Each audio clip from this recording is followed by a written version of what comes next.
यहाँ पे पूछा गया है कि दिए गए 4 कंपाउंड में से कौन सा कंपाउंड सबसे ज्यादा रिएक्टिव होगा towards electrophilic addition reaction. Electrophilic addition reaction क्या होता है? सपोज आपके पास अगर एक एल्किन हो, मतलब जहां पे इलेक्ट्रॉन डेंसिटी ज्यादा है, इस टाइप का कंपाउंड एल्किन में इस डबल बॉन्ड में इलेक्ट्रॉन डेंसिटी ज्यादा है, और उसके साथ हम कोई हाइड्रोजन ब्रोमाइड या फिर हाइड्रोजन क्लोराइड जैसा हेलो ब्रोमाइड ले, तो क्या होगा? ये डबल बॉन्ड यहां से उठ के इस हाइड्रोजन को अटैक करेगा और इस बॉन्ड को ब्रेक कर देगा। In the next step we will get this compound जहां पे अभी डबल बॉन्ड नहीं है, सिंगल बॉन्ड है। एक हाइड्रोजन यहाँ पे एडिशन हो गया है, R3 और R4 तो पहले से था, और एक्स्ट्रा क्या है? यहाँ पे एक पॉजिटिव चार्ज है। तो ये क्या बन गया? ये बन गया एक कार्बोकैटायन।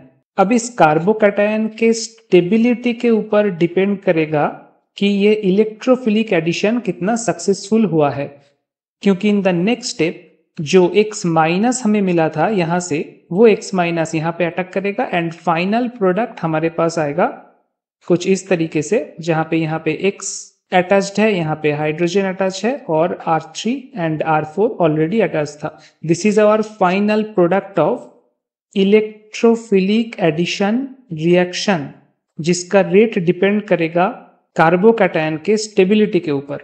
तो हमारे पास दिए गए कंपाउंड में पहला कंपाउंड क्या है? That is a simple alkene, और उसके बाद है एक सिंपल एल्काइन। तो इन दोनों को पहले ड्रॉ करते हैं और इन दोनों में कंपेयर करते हैं। जब हमारे पास एक एल्किन है तो वो इलेक्ट्रोफिलिक एडिशन रिएक्शन कैसे कंप्लीट करेगा?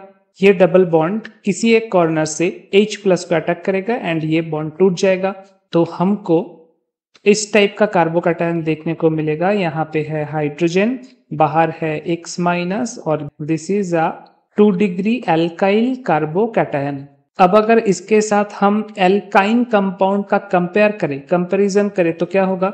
एल्काइन कंपाउंड में फर्स्ट स्टेप में सिमिलरली यहां से एक बॉन्ड उठ के अगर H प्लस को अटैक करे और यहां से X माइनस निकल जाए, then we will have this compound. यहाँ पे H लगा हुआ है और साथ में एक X माइनस है, और प्लस चार्ज कहाँ पे है? यहाँ पे प्लस चार्ज है। इसको हम किस तरीके का कार्बोकैटायन बोलेंगे? इसको हम बोलेंगे, ये बहुत इंपॉर्टेंट है, vinyl carbocation. This is called vinyl carbocation.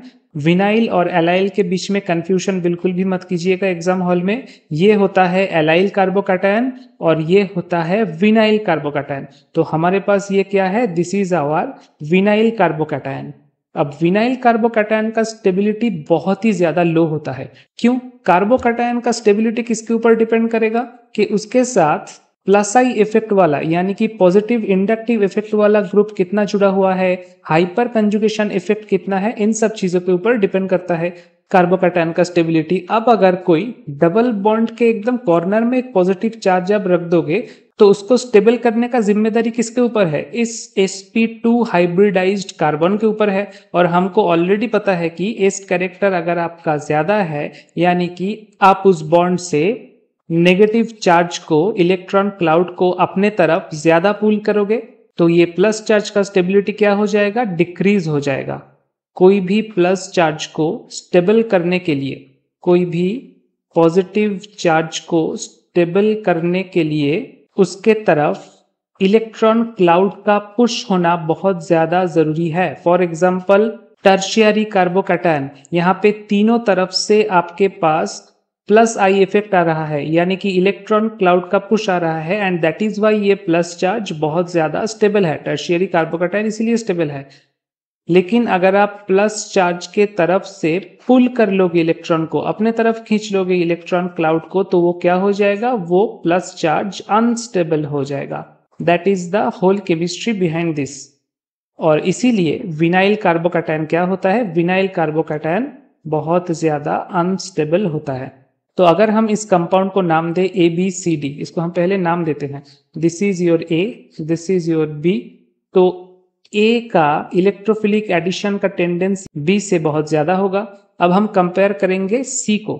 C में क्या है? एक alpha beta unsaturated ester. Alpha beta unsaturated ester को हम ऐसे ड्रॉ करते हैं, C double bond O, OMe। Carbonyl के अल्फा पोजीशन में और बीटा पोजीशन में डबल बॉन्ड है, इसीलिए इसको हम बोलते हैं अल्फा बीटा अनसैचुरेटेड एस्टर। अब यहाँ पे आप देखो, इसका खुद का एक रेजोनेंस स्ट्रक्चर होगा। कैसा? ये डबल बॉन्ड यहाँ पे जाएगा और ये डबल बॉन्ड ऑक्सीजन के ऊपर जाएगा। So in the next step resonance structure कुछ इस तरीके से होगा, O माइनस और यहाँ पे OMe। अब इलेक्ट्रोफिलिक एडिशन करने के लिए क्या जरूरत था? ये डबल बॉन्ड यहां से एक H को अटैक करे एंड HX बॉन्ड टूट जाए। लेकिन अगर इस डबल बॉन्ड यानी कि अल्फा बीटा पोजीशन से इलेक्ट्रॉन क्लाउड को ऑक्सीजन अपने तरफ अट्रैक्ट कर लेगा तो ये अल्फा बीटा पोजीशन क्या हो गया? लेस इलेक्ट्रॉन डेंस हो गया। लेस इलेक्ट्रॉन डेंस हो गया। पहले ये क्या था? पहले ये था हाईली इलेक्ट्रॉन डेंस, अब ये हो गया लेस इलेक्ट्रॉन डेंस। तो this is now a sweet spot for nucleophilic addition. हम बात कर रहे थे इलेक्ट्रोफिलिक एडिशन का, अब यहाँ पे न्यूक्लियोफिलिक एडिशन हो जाएगा। इलेक्ट्रोफिलिक एडिशन मतलब डबल बॉन्ड खुद अटैक करेगा एक H+ को, लेकिन न्यूक्लियोफिलिक एडिशन मतलब बाहर से एक न्यूक्लियोफाइल उस डबल बॉन्ड को अटैक करेगा। और ये डिफरेंस यहाँ पे होने के लिए रिस्पॉन्सिबल कौन है? ये जो एस्टर ग्रुप का ऑक्सीजन है वो ऑक्सीजन रिस्पॉन्सिबल है, बिकॉज वो डबल बॉन्ड के क्लाउड को क्या किया? अपने तरफ अट्रैक्ट कर लिया, एंड दैट इज वाई ये लेस इलेक्ट्रॉन डेंस हो गया। तो इलेक्ट्रोफिलिक एडिशन का टेंडेंसी इसका भी कम होगा। अगर हम ABC में कंपैरिजन कर रहे हैं तो अभी तक A सबसे ज्यादा है। विनाइल कार्बोकैटायन बहुत ज्यादा अनस्टेबल होता है, तो विनाइल एकदम आखिर में रहेगा और C आएगा बीच में। तो A greater than C greater than B। अब हम कंपेयर करेंगे इन तीनों के साथ आखिरी को, यानी कि D कंपाउंड को।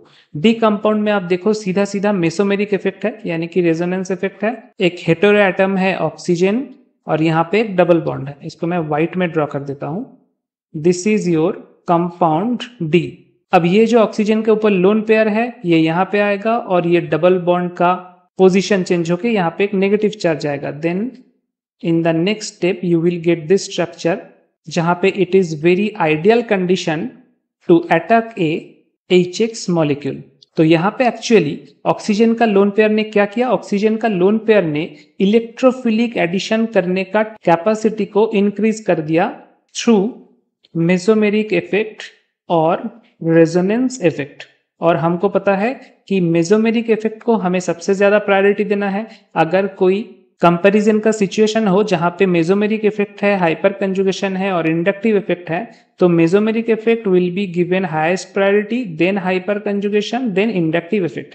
और ये यहाँ पे इंपॉर्टेंट क्यों है? क्योंकि कंपाउंड D का इलेक्ट्रोफिलिक एडिशन करने का टेंडेंसी के साथ डायरेक्ट कंपेरिजन किसका होगा? Compound A। कंपाउंड A आपको अगर याद है यहाँ पे 2 डिग्री कार्बोकैटायन फॉर्म हुआ था।